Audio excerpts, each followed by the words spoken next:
Ya, silahkan duduk kembali Ibu. Silahkan duduk kembali.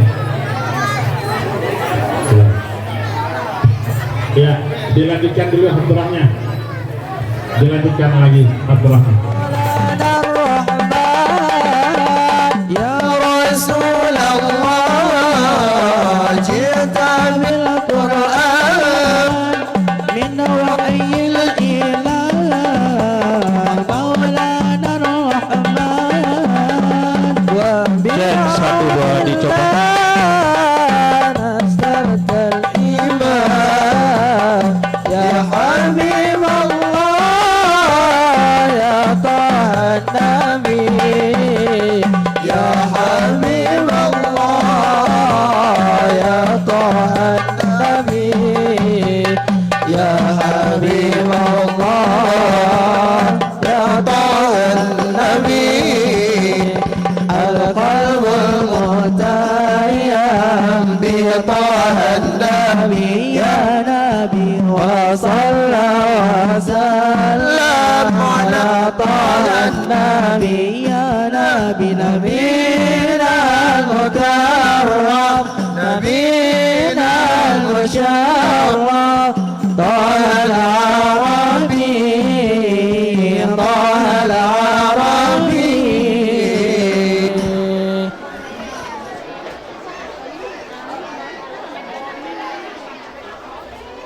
Kita lanjutkan acara, mari kita dengarkan bersama yaitu uraian hikmah Isra Mi'raj Nabi Muhammad Sallallahu Alaihi Wasallam yang akan disampaikan oleh Al-Mukarram Habibina Al-Habib Hasan bin Zain Al-Idrus. Kepada beliau kami persilakan. Assalamualaikum warahmatullahi wabarakatuh.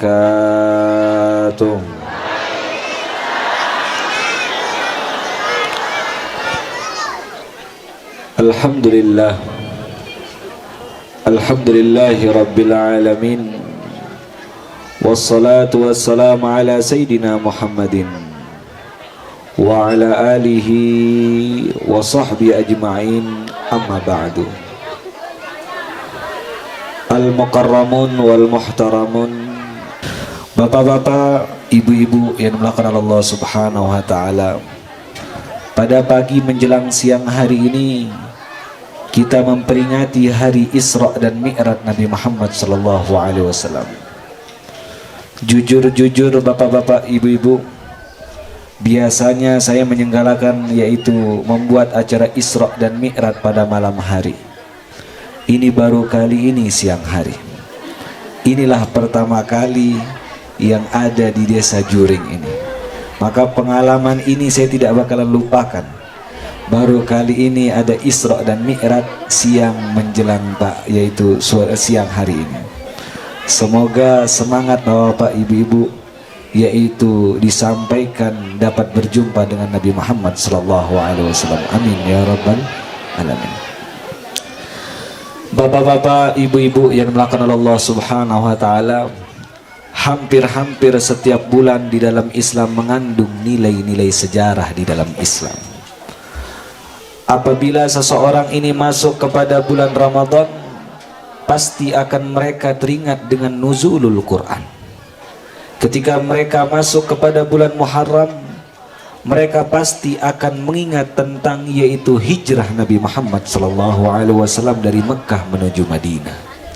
Ketika kita masuk kepada bulan Rabiul Awal, kita akan teringat tentang kisah kelahiran Nabi yang terbaik, junjungan kita Nabi Muhammad SAW. Lebih-lebih kita sekarang masuk kepada bulan, salah satu bulan yang dihormati oleh Allah, yaitu bulan Rajab, maka kita teringat dengan Isra dan Mi'raj Nabi Muhammad SAW. Acara seperti ini baik kita kerjakan, bahkan sangat-sangat dianjurkan. Karena kenapa? Allah sendiri yang menceritakannya di dalam Al-Quran dalam surah Al-Isra. Apa yang kita buat pada siang hari ini, maka ini ada tuntunan dari Al-Quran. Karena Allah pun menceritakannya di dalam Al-Quran, kisah-kisah yang sangat besar perjalanan Nabi Muhammad SAW. Jangan sampai anak kita, cucu kita, saudara kita buta tentang hari-hari besarnya Islam.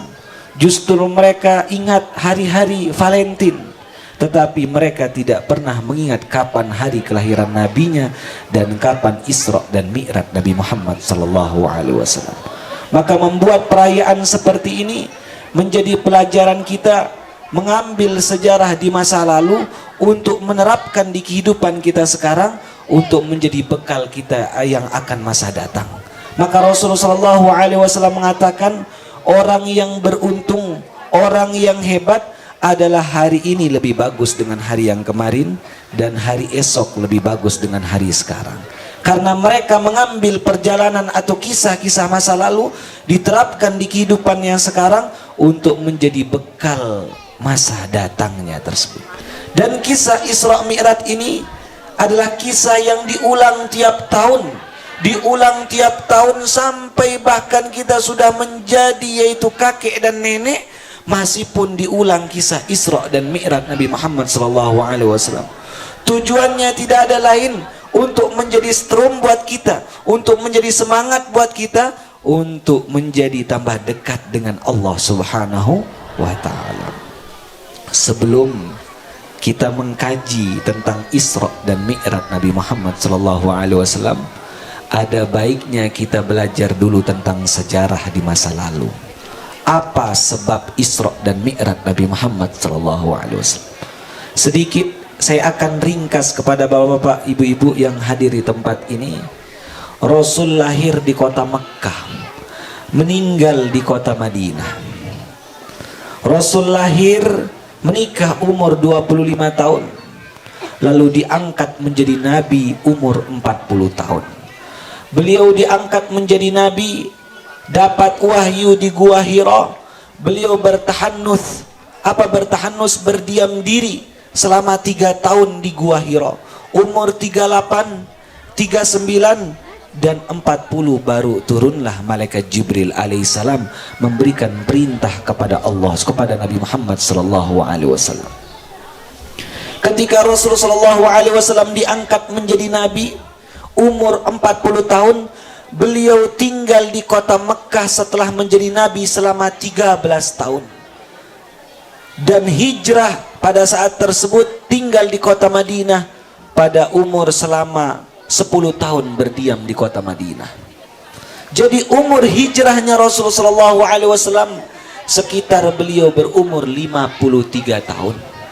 Tetapi kisah Isra dan Mi'raj Nabi Muhammad SAW ini, beliau ini terjadi ketika setahun sebelum beliau hijrah ke kota Madinah. Berarti umur beliau pada saat tersebut sekitar 51 dan 52 tahun. baru beliau berangkat, yaitu untuk Isra dan Mi'raj Nabi Muhammad sallallahu alaihi wasallam. Lalu muncul pertanyaan, Habib, tahun berapa Isra dan Mi'raj Nabi Muhammad sallallahu alaihi wasallam? Sedangkan zaman dulu belum ada tahun, belum ada kalender. Makanya bapak-bapak, ibu-ibu, kalau zaman dulu kita kenal, kalau zaman Nabi apapun ada kejadian, maka yang diangkat kejadian tersebut. Seperti contoh, Rasul lahir dikenal dengan Amul Fil, tahun gajah. Am artinya tahun, Fil artinya gajah. Kenapa kok Rasul dinamakan lahirnya tahun gajah? Kisah beliau, ada seorang yang bernama raja pada saat tersebut, Raja Abraha, dari kota Yaman, negeri Yaman. Beliau asal muasalnya di Son'a. Beliau bangun Ka'bah, membuat tandingan supaya orang jangan naik haji. Dia berpikir, kenapa kok orang pergi ke kota Mekah? Apakah sebab Ka'bah? Kalau gitu saya bangun Ka'bah. Dia bangunlah Ka'bah di Son'a, sampai detik ini ada Ka'bahnya. Dia bangun Ka'bah, lalu dia berangkat ke kota Mekah dengan bala tentaranya untuk menghancurkan Ka'bah, menghilangkan Ka'bah, supaya orang besok naik hajinya ke kota Yaman. Dia buat tandingan Ka'bah, lalu kalau sudah jadi Ka'bahnya, dia berangkat mau nyerang Ka'bah. Singkat cerita, Allah turunkan burung ababil. Dan burung ababil ini membawa batu dari neraka yang sudah ada tulisannya masing-masing pasukannya Abraha. Namanya ada.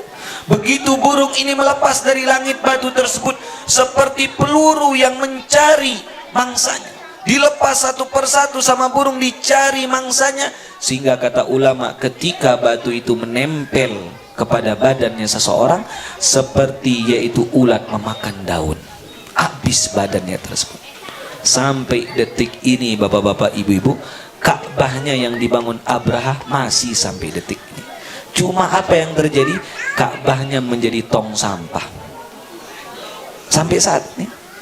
Jadi apapun niat kita kalau sudah buruk, maka ujung-ujungnya pun jadi buruk dan gak enak. Membuat majelis taklim, membuat pondok pesantren, membuat sekolahan, membuat apapun toko, apapun niat kita kalau sudah baik, maka Allah akan sampaikan niat kita dalam kebaikan tersebut. Bahkan begitu kita wafat, nama-nama kita akan dikenal karena niat kita baik. Tadi kita dengar, nanti kita baca Fatihah buat guru-guru kita, beberapa tuan guru penyenggala, yaitu yang membuat majelis taklim Nurul Hidayah ini. Siapa namanya tadi? Tuan Guru Mukti Ali sama Tuan Guru Luqman Al-Hakim, Tuan Guru Luqman Al-Hakim. Karena niat beliau yang tulus, subhanallah. Yang tadi sedikit yang hadir, lama-kelamaan diteruskan oleh Tuan Guru Azan Azmi, diteruskan terus oleh beberapa Tuan Guru dengan niat yang bagus. Maka subhanallah, apapun kalau kita meletakkan sesuatu yang bagus, maka ujung-ujungnya pun jadi baik. Tapi kalau udah niat kita salah, niat kita buruk, buruk pun yang kita dapat.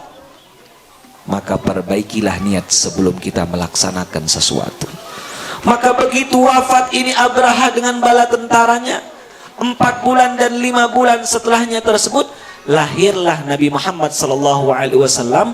Maka apapun kejadian pada 12 bulan tersebut, 4 bulan tersebut, lahirlah Rasulullah SAW.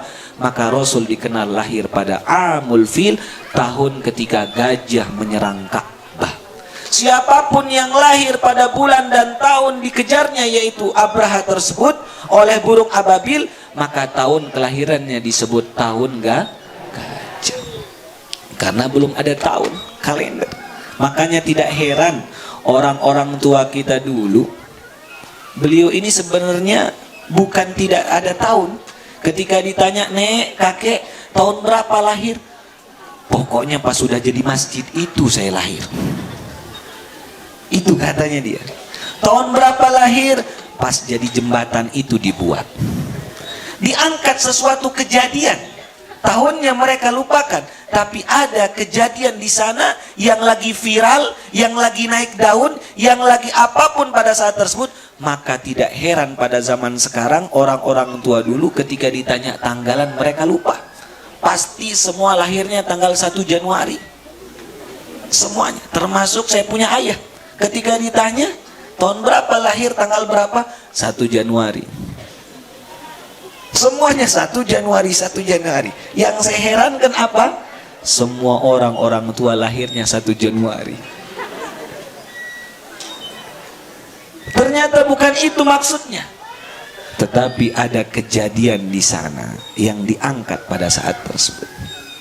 Mereka lupa, yang mereka ingat kejadian. Sebagian bahkan orang-orang sepuh ditanya tahun berapa lahir, dia katakan pas perang Belanda. Ternyata pas perang Belanda banyak lahir orang. Bukan itu yang mereka maksud sebenarnya, tapi kejadian itu mereka rasakan sesuatu tersebut. Betul apa tidak ini? Maka tahun Isra dan Mi'raj Nabi Muhammad SAW, Rasul belum hijrah pada saat tersebut. Belum hijrah Rasul, belum ada kalender hijriah. Tapi begitu dihitung-hitung, ditepat-tepatkan, diukur, makanya khilaf di sana, perbedaan pendapat ulama. Yang jumhur ulama mengatakan 27 Rajab, ada yang mengatakan 21. Kejadian Isra dan Mi'raj Nabi Muhammad SAW. Tapi tahunnya berapa? Dikenallah tahunnya Amul Huzun, tahun kesedihan Nabi Muhammad SAW. Am artinya tahun, Huzun artinya kesedihan, tahun kesedihan Rasul. Kenapa Rasul sedih? Karena beliau ditinggal oleh istri beliau yang bernama Khadijah, dan ditinggal oleh paman beliau, ayah Sayyidina Ali yang bernama Abu Thalib. Saudaraan sama ayah Rasul. Dialah yang mengurus Rasul, Abu Thalib ini. Lalu meninggal Khadijah, meninggal Abu Thalib, ujiannya tambah parah yang dirasakan oleh Rasulullah SAW. Rasul tiap hari sedih, tiap hari yaitu menangis, teringat tentang Siti Khadijah. Bayangin nih Bapak Ibu, Siti Khadijah ini menikah sama Nabi umur 40 tahun, Rasul umur 25. Beliau ini cantik sekali, cantik dan kaya raya, kaya. Saking kayanya Siti Khadijah, Mekah dan Madinah tersebut 2/3 miliknya Siti Khadijah. Saking kayanya, tanah di mana-mana punya Siti Khadijah, toko di mana-mana punya Siti Khadijah, perdagangan di mana-mana punya Siti Khadijah. Bahkan yang melamar Rasulullah SAW adalah Siti Khadijah, satu-satunya wanita yang mendapatkan salam langsung dari Allah Subhanahu wa Ta'ala. Itulah Siti Khadijah. Maka kisah Isra Mi'raj Nabi Muhammad tidak lepas dari peran seorang wanita yang meninggalkan Rasulullah SAW. Jadi di balik laki-laki yang hebat itu ada wanita yang hebat pula. Nih, kita lihat berapa tuan guru di depan kita. Jangan sangka beliau ini jadi tuan guru berarti ada wanita hebat di belakang beliau. Percaya apa enggak nih? Percaya apa enggak? Harus percaya. Kalau nggak percaya, saya kisahkan kisah orang Yaman. Sebelum saya bahas tentang Isra dan Mi'raj, ada di Yaman sana ada Masjid Al-Khatib. Di sana kalau orang khutbah, Al-Khatib di sana. Harus bangsanya apa? Al-Khatib di sana. Di sana ada satu masjid. Zaman dulu ada seorang kalau dia ceramah khutbah indah, buat orang nangis sekali. Kalau udah ceramah masuk ke hati-hati orang seperti nyambar, karena dia sampaikan ikhlas. Sampai-sampai yang hadir di sana cerita sama istrinya, nih kalau kiai, kalau syekh ini sudah ceramah enak, nangis orang. Dia cerita ke istrinya, istrinya nanya ke istri kiai ini, nanya, subhanallah suami saya bilang bahwa suami engkau kalau ceramah enak sekali. Apa kata istrinya bilang? Itu sebab saya. Sebab apa? Saya. Tuh istri itu emang gitu. Kata istri-istri yang lain, yang benar. Iya, kalau nggak percaya besok beliau ini khutbah Idul Fitri. Lihat saja besok. Kalau bukan gara-gara saya, itu nggak jalan khutbahnya. Kata siapa? Istri. Yang benar, ngumpul para istri yang benar. Kalau nggak percaya besok lihat, pasti khutbahnya nggak enak. Kalau nggak percaya lihat saja. Subhanallah, si tuan guru, si syekh ini ngelancarin, malamnya mau khutbah, dia baca ini khutbah, dia baca khutbah. Datang istrinya malam hari, dia taruh anaknya. Bang, pegang dulu anak nih bang. Ya Allah, kata dia, pegang anak, mulai dia nggak khusyuk. Datang istrinya lagi, istrinya bilang, yaitu bang, tepung habis, beras habis, minyak habis. Kalau bahasa Arab tepung itu dakik. Kata dia, dakik. Tepung habis, karena kenapa? Orang makan pakai gandum di sana. Tepung habis. Mulai dia mikir, ya Allah, nggak khusyuk sudah ini. Tepung habis, listrik belum dibayar. Subhanallah, besok khutbah, dilihatlah beliau yang khutbah. Semua orang udah siap-siap, begitu naik di atas mimbar, ceramah pembukaan bagus, semua ngelihat beliau. Pertengahan khutbah tiba-tiba dakik, dakik, dakik. Tepung habis kata. Habis tepung. Loh, kata jamaahnya bilang, kok tepung habis larinya? Pembahasan sorga neraka tiba-tiba tepung. Tepung habis. Ternyata semua sebab siapa? Istri. Seandainya tuan guru dan kiai, orang besar, sebelum jalan mau ngisi ceramah dikasih ribet tentang rumah tangganya, insya Allah nggak khusyuk dia. Pasti keluar kata-kata yang gak enak, lupa dia tentang apa yang dia mau ceramahkan sesuatu. Itu kalau yang punya istri. Kalau yang gak punya istri, ini yang bahaya. Semoga yang belum nikah dipermudah sama Allah, amin. Yang sudah nikah jangan jawab, amin ya Rabbal. Saya punya guru ijazahkan saya, ngamalkan, namanya Habib Salim Asy-Syatiri. Beliau ijazahkan sama saya, yaitu membaca surah Al-Qasas ayat 24 100 kali. Bagi yang belum nikah, jangan kasih suaminya ibu-ibu, karena ini doanya Nabi Musa. Nabi Musa minta jodoh, datang pekerjaan. Itulah doa Nabi Musa. Bapak-bapak, ibu-ibu yang dimuliakan Allah Subhanahu wa taala, Rasulullah sallallahu alaihi wasallam Isra dan Mi'raj pada saat tersebut dikenal dengan tahun kesedihan. Maka Allah mengatakan kepada Jibril, wahai Jibril, turun ke dunia, lihat hambaku sedang sedih. Turun menggunakan buraq, maka turun buraq ini bersama malaikat Jibril alaihissalam. Maka Rasulullah sallallahu alaihi wasallam dibangunkan pada saat tersebut, sudah berbaringan Rasul. Bangun Rasul. Maka Rasul bertanya kepada Jibril, ada apa Jibril? Engkau diperintahkan sama Allah untuk Isra dan Mi'raj, pergi ke langit, berjumpa dengan Allah, mau dihibur. Kalau bahasanya kita itu tour, traveling. Ternyata kita pun dianjurkan, kalau lagi sumpek-sumpek, kalau lagi sedih-sedih, dianjurkan jalan-jalan. Karena Rasul dalam kondisi sedih dihibur sama Allah Subhanahu wa taala, diajak jalan-jalan, ngelihat linuriyahu min ayatina, ngelihat tanda-tanda kekuasaan Allah. Kita pun di dunia kalau lagi sumpah kerja mulu, kita dianjurkan ajak anak istri kita jalan-jalan ke laut, jalan-jalan ke gunung, ngelihat tanda-tanda kekuasaan Allah. Tujuannya kenapa? Supaya kesumpekan dan kesedihan kita hilang. Itulah kisah Isra dan Mi'raj Nabi Muhammad SAW. Diajak oleh Allah Subhanahu wa taala pergi menghadap kepada Allah, satu-satunya nabi yang menghadap dengan Allah langsung. Begitu Nabi Musa minta, ya Allah, saya minta berjumpa sama engkau. Lantaroni, engkau nggak bisa.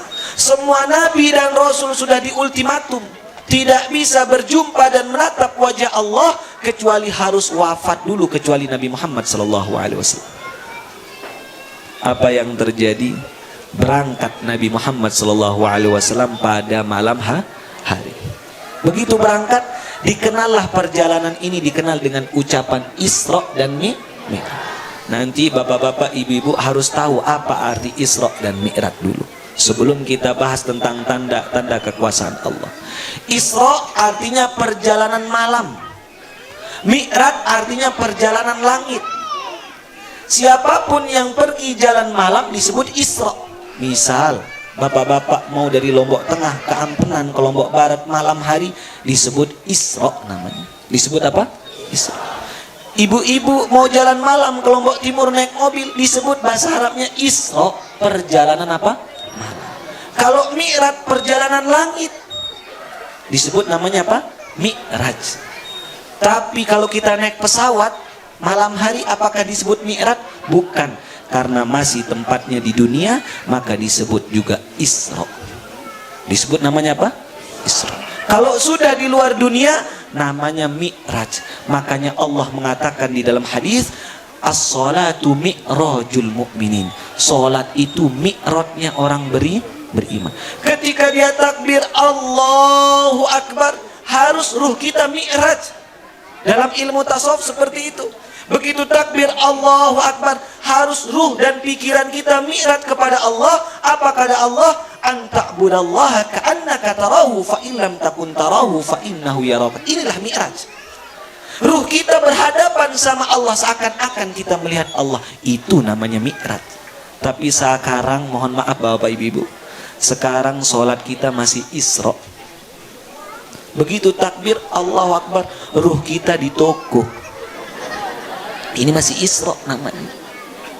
Begitu kita sholat maghrib, kita ingat rumah kita dan utang piutang kita. Masih di dunia ruh kita. Itu namanya sholatnya masih apa? Isra, belum Mi'raj. Kita sholat harus Mi'raj. Harus anta'budallaha ka'annaka tarahu fa illam takun tarahu fa innahu yaraka. Harus Mi'raj.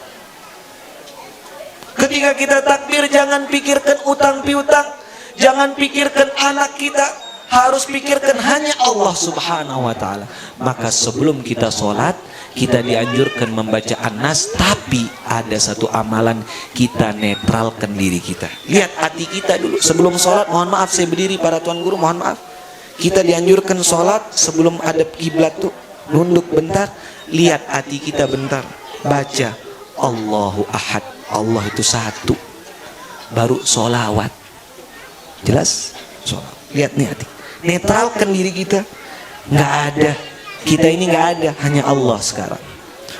Baca sholawat, lalu ingat guru-guru kita yang ketiga, baru takbir Allahu Akbar. Insya Allah mi'raj kita, hati kita bisa mi'raj. Kenapa? Kalau kita sholat kok melayang? Karena kita sebelum sholat kita pikirkan dunia kita, kita pikirkan utang piutang kita, kita pikirkan masalah kita. Begitu takbir, ruh kita nggak bisa keluar, masih Isra saja, masih di dunia saja, belum mi'raj sampai sana.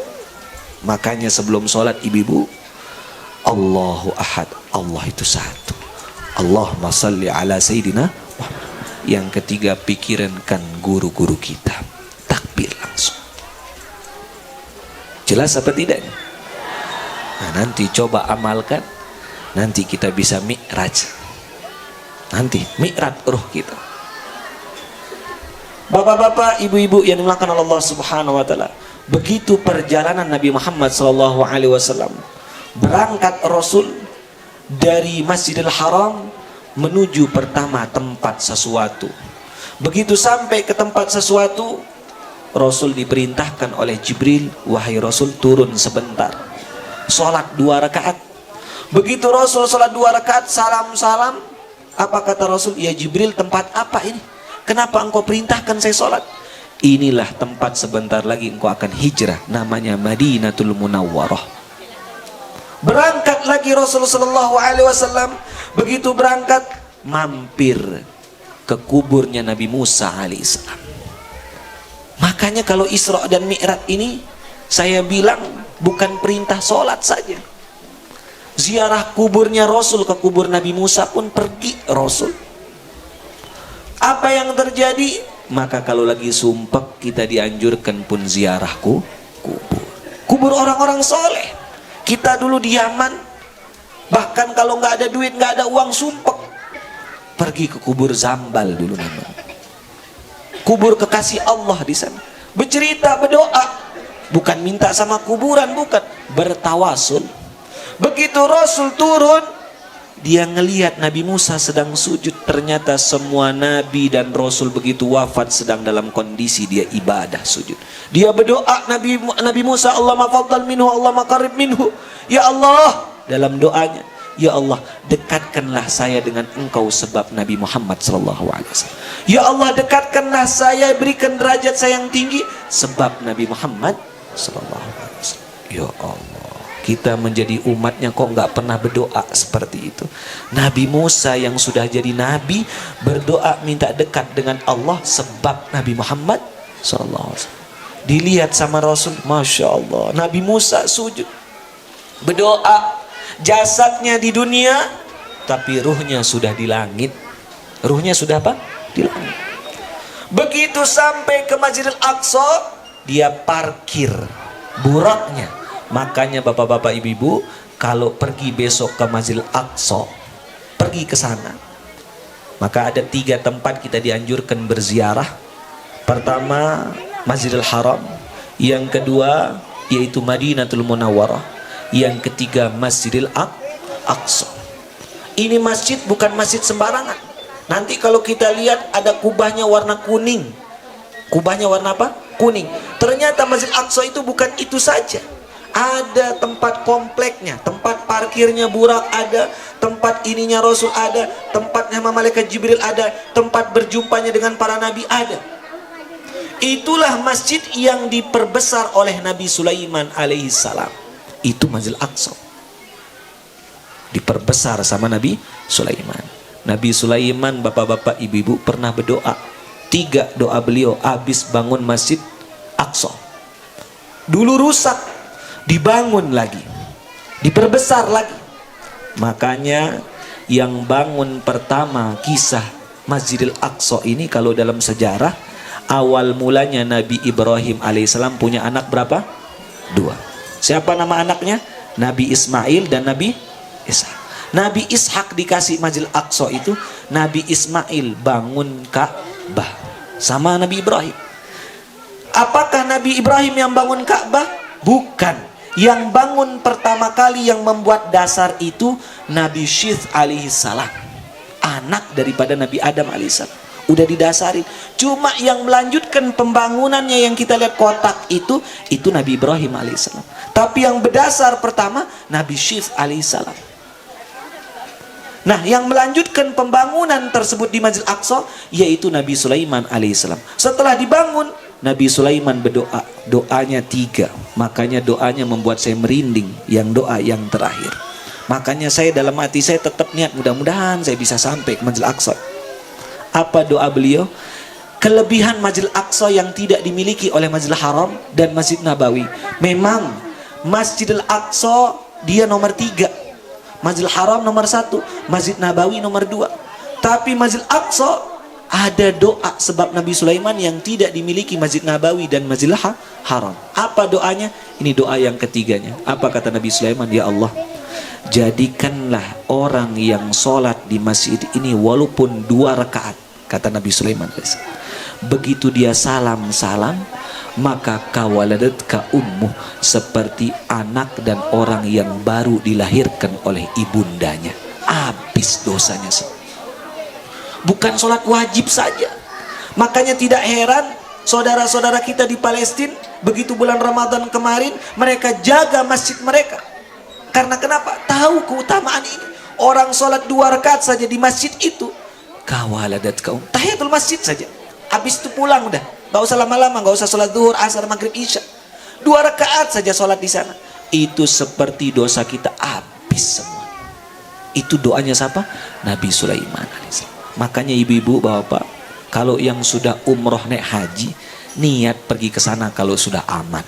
Nanti berangkat sama tuan guru kita di sini. Bagi yang punya travel, tinggal daftar saja. Pak Ustadz nih promosi. Bukan saya promosi, lebih bagus berangkat dengan guru kita yang sudah kita kenal, maka akidahnya sudah benar, kita diarahkan, dikenalkan ini tempat-tempat orang-orang soleh. Tapi kalau kita berangkat sama orang yang kita nggak tahu, tempat kita nggak belajar, siapa yang mau bimbing kita? Kita nggak kenal orang ini. Tapi kalau kita udah kenal tuan guru kita, berangkat daftar sama beliau. Pak Ustadz, ini kan dia tuan guru ngajar, kan nanti dia buat macam-macam. Tidak ada niatnya buruk. Kalau tuan guru daftar sama dia, berangkat langsung. Jelas Bapak Ibu? Kayaknya Ustadz udah disetir duluan ini dari sana. Tidak, saya nggak disetir. Apa yang terjadi begitu sampai Masjidil Aqsa, beliau sholat dipimpin oleh Nabi Muhammad SAW. Semua Nabi dan Rasul ada di sana. Ternyata Nabi Muhammad SAW yang memimpin menjadi imam pada saat tersebut. Ada Nabi Adam, ada Nabi Musa, ada Nabi Saleh, ada Nabi Ishak, ada Nabi Yakub. Semua Nabi ada di sana, tapi yang menjadi imam Nabi Muhammad SAW. Inilah pertanyaan yang belum saya bisa jawab sampai detik ini. Apa yang saya ditanya sama saya punya murid, Pak Ustadz, begitu saya buka tentang Isra dan Mi'raj, saya ditanya, sholat apa Rasul itu? Sedangkan perintah sholat belum. Jelas apa tidak? Nah, tolong dicari itu. Sholat apa Rasul dengan para nabi? Nah, jadi nanti tanya para tuan guru tuh, sholat apa Nabi Muhammad bersama para nabi dan Rasul? Sedangkan perintah sholat kan belum naik langit tuh. Sholat apa yang dikerjakan itu? Nah, jadi catatan. Kalau sudah tahu jawabannya, kasih saya nanti supaya saya sampaikan. Maka berangkatlah Nabi Muhammad SAW ke langit pertama, langit kedua, langit ketiga, bertemu dengan para nabi dan Rasul. Yang terakhir saya singkat kisahnya, ketemu dengan Nabi Ibrahim alaihissalam. Itu Nabi Ibrahim, bapak-bapak, nabi yang paling mirip wajahnya dengan Rasul. Matanya biru. Matanya apa? Biru. Nabi Ibrahim punya anak Nabi Ismail, punya anak Nabi Ishak, Nabi Ishak punya anak Nabi Yakub, Nabi Yakub punya anak Nabi Yusuf. Semua nabi lahir dari Nabi Ishak. Tapi Nabi Ismail nggak punya keturunan nabi, kecuali Nabi Muhammad SAW. Makanya Nabi Ibrahim dikenal Abul Anbiya, bapaknya para nabi, karena dialah yang menurunkan para nabi. Penutupnya Nabi Bani Israel, Nabi Isa, dan penutup nabi dari bangsa Arab yaitu Nabi Muhammad SAW. Satu nabi inilah yang mengalahkan semua para nabi, yaitu nabi kita Nabi Muhammad SAW, yang langsung bertemu dengan Allah. Begitu dia berjumpa dengan Nabi Ibrahim, senang Nabi Ibrahim alaihissalam. Apa kata Nabi Ibrahim? Wahai anakku, cucuku. Begitu dia bertemu, senang dipeluk pada saat tersebut. Nabi yang terbaik Nabi Muhammad SAW diajak keliling-keliling, diajak sesuatu tersebut. Semua yang dilihat sama Nabi Muhammad SAW. Bahkan begitu diajak keliling dengan malaikat Jibril, linuriyahu min ayatina, ditunjukkan kekuasaan-kekuasaan Allah. Yang pertama, ada seseorang yang dilihat oleh Allah, oleh Rasulullah SAW. Ada seseorang yang kukunya panjang terbuat dari besi. Dia cakar badannya, dia cakar mukanya, sampai Rasul tidak mau melihat dia. Mahadha ya Jibril, siapa orang ini, siapa? Apa kata Jibril alaihissalam? Inilah umat engkau yang sering menyakiti saudara muslimnya, dengan lisannya, dengan sikapnya, dengan ucapannya, dengan perilakunya. Karena muslim dengan muslim ibarat satu tubuh, tubuhnya dia rusak sendiri. Dia sakiti tetangganya, dia sakiti dia itu orang lain, dia sakiti teman kerjanya. Na'udzubillah tsumma na'udzubillah min dzalik. Orang seperti ini besok akan mencakar-cakar badannya sampai hancur badannya, dan Rasul tidak mengakui dia menjadi umatnya Nabi Muhammad SAW. Apa kata Rasul? Ya Jibril, ayo kita jalan lagi. Apa yang terjadi? Malaikat Jibril lagi berjalan. Apa yang dilihat oleh Rasulullah SAW? Ada seseorang yang mana orang tersebut mengangkat balok batu yang sangat besar, kayu besar. Dia katakan, ya Allah, tambah ya Allah. Ditambahkan, turun, yaitu kayu yang besar. Diangkat lagi. Dia katakan, tambah. Kata Rasul mengatakan, ya Jibril, cukup, jangan tambah dia. Dia kesakitan, dia udah nggak kuat. Turun lagi balok tersebut. Turun lagi, yaitu kayu. Turun lagi kayu, turun. Sampai dia ketindih. Sampai menjururlah lidahnya tersebut. Begitu sudah menjulur lidahnya, dia katakan tambah, tambah. Tetap dia ucapkan tambah. Nggak bisa. Dia ucapkan cukup, cukup. Ditambah, ditambah, ditambah. Mahada ya Jibril. Siapa ini? Siapa orang seperti ini? Sampai Rasul bingung. Keringatan Rasul melihat dia orang seperti siapa? Inilah umat engkau yang doyan jabatan. Satu jabatan belum dia sanggup, dia mau jabatan yang lain semua dia mau ambil. Sudah jadi ini dia mau jadi. Sudah jadi ini dia mau jadi. Lanjutkan, lanjutkan, periode lanjutkan, lanjutkan saja.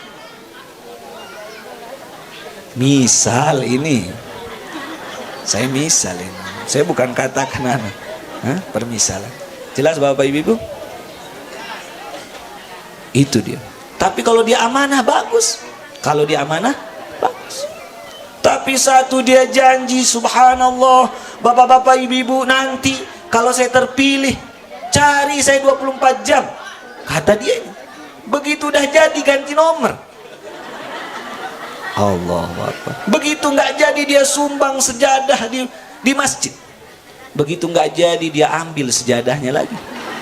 Allah Akbar. Makanya begitu dekat-dekat pemilihan yang dicari tuan guru yang punya majelis taklim, dirayu, dikasih majelis taklimnya kerudung.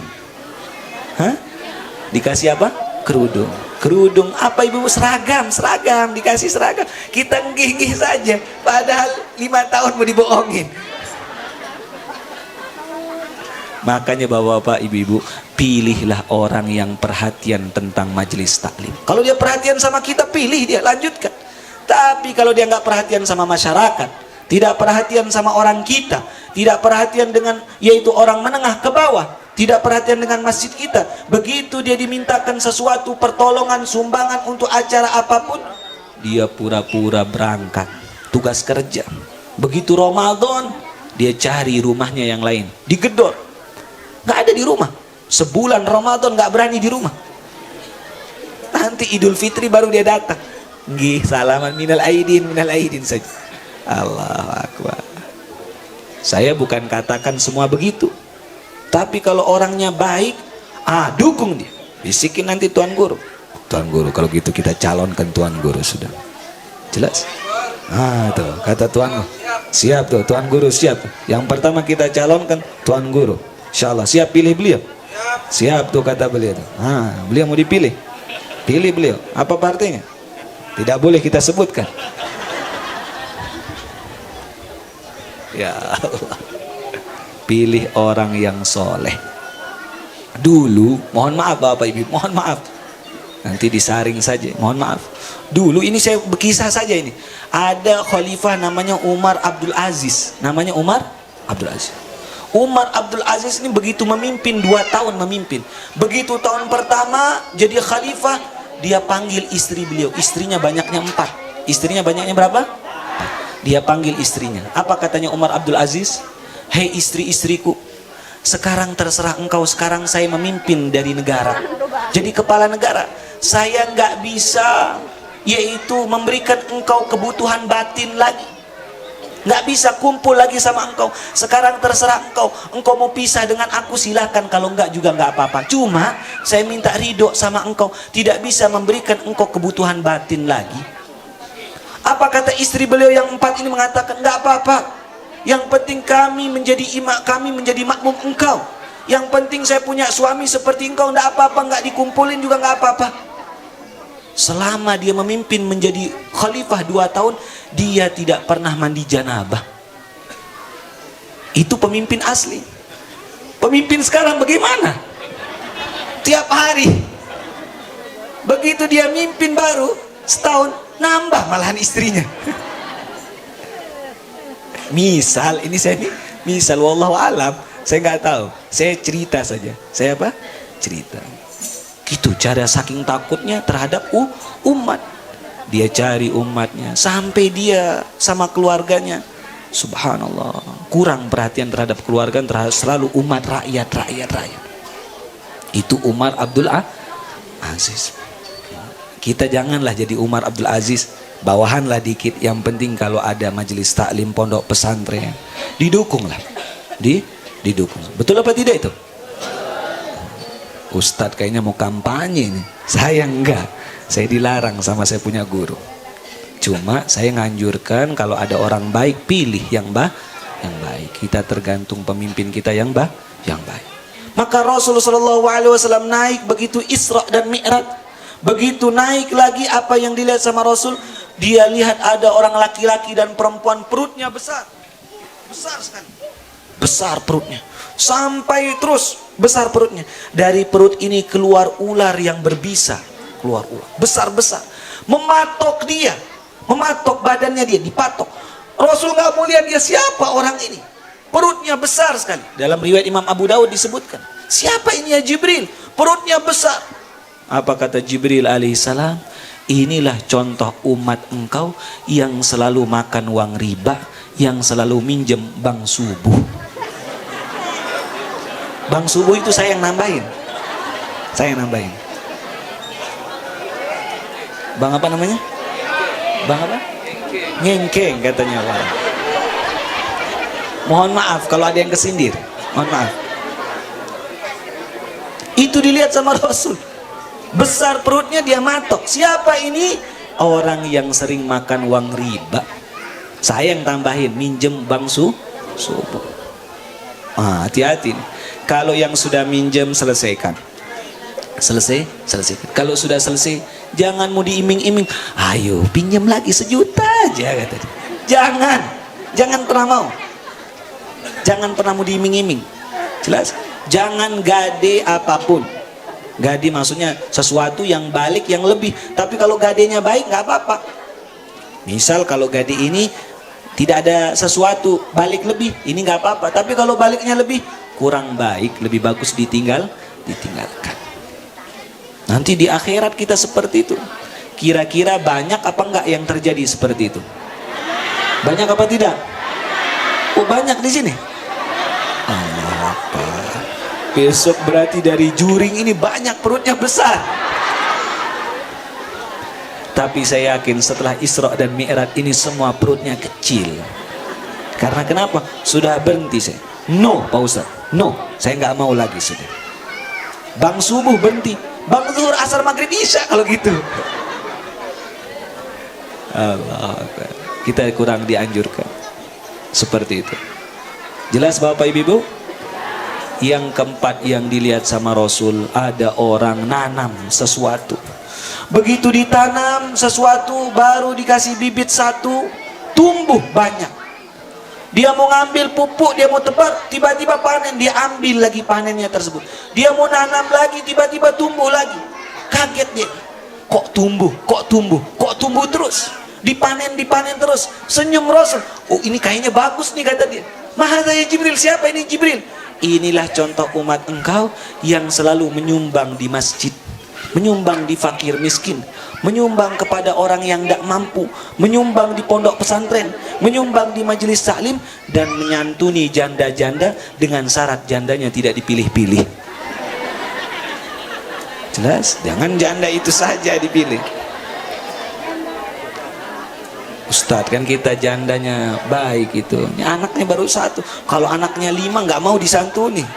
Kalau masih 1 masih kecil mau disantuni. Allahu Akbar, tidak boleh, nggak dapat pahala itu. Kita diperintahkan, bahkan dalam kitab Riyadhus Shalihin ada khusus babnya, yaitu menyantuni janda. Maka orang yang selalu berbuat baik, menginfakkan hartanya, nanti dia lihat, yaitu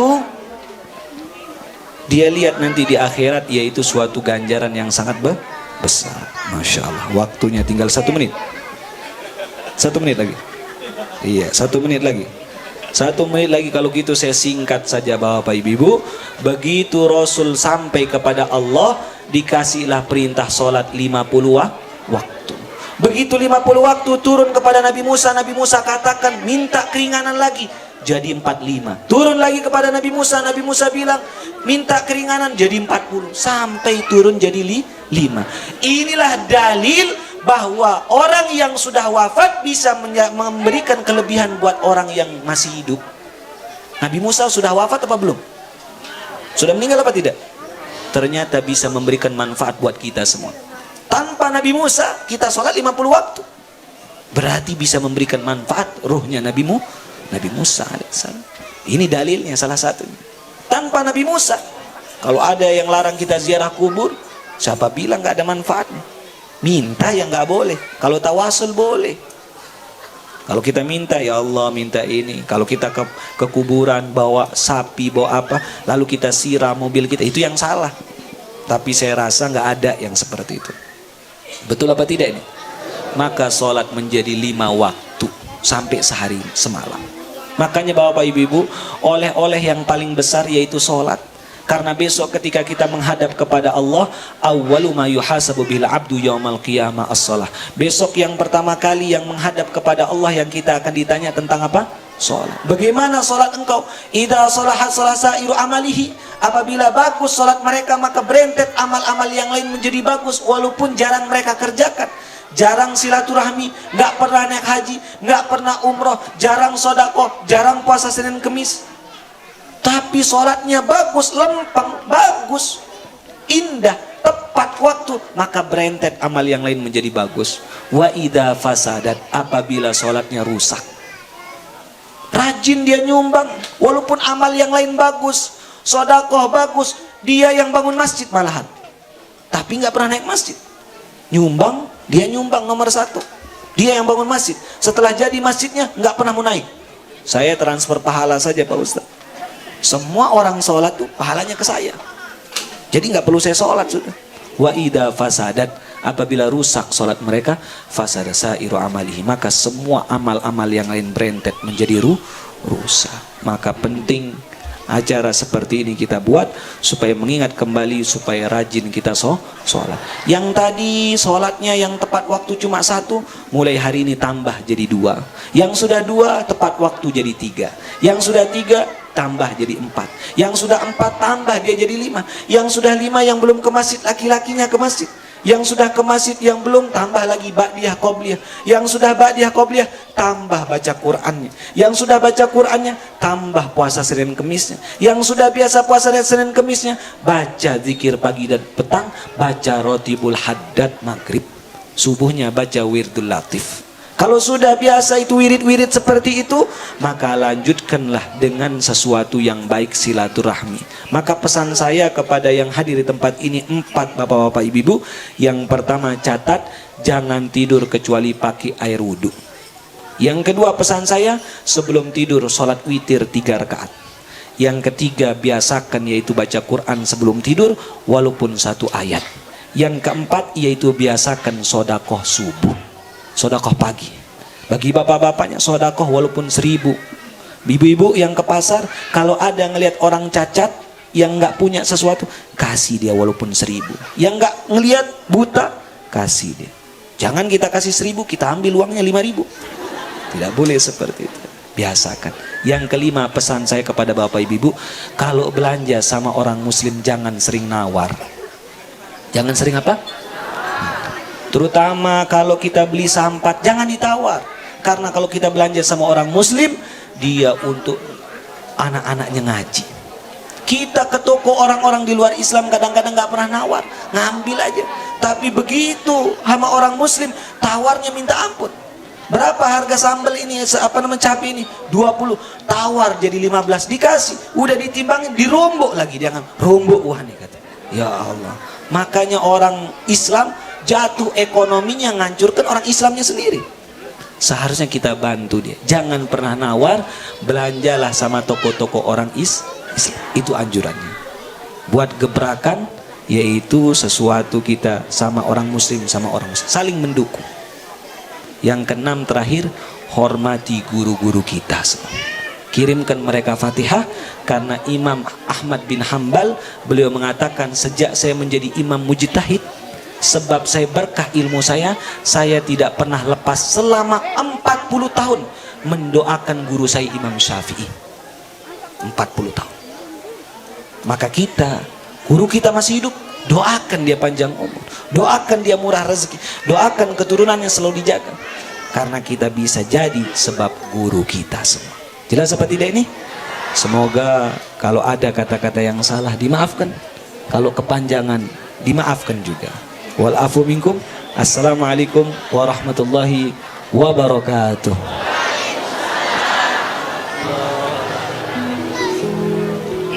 Syukran jazila kami sampaikan yang setinggi-tingginya kepada Al-Mukarram Habibina Al-Habib Hasan bin Zain Al-Idrus hafizahullah ta'ala.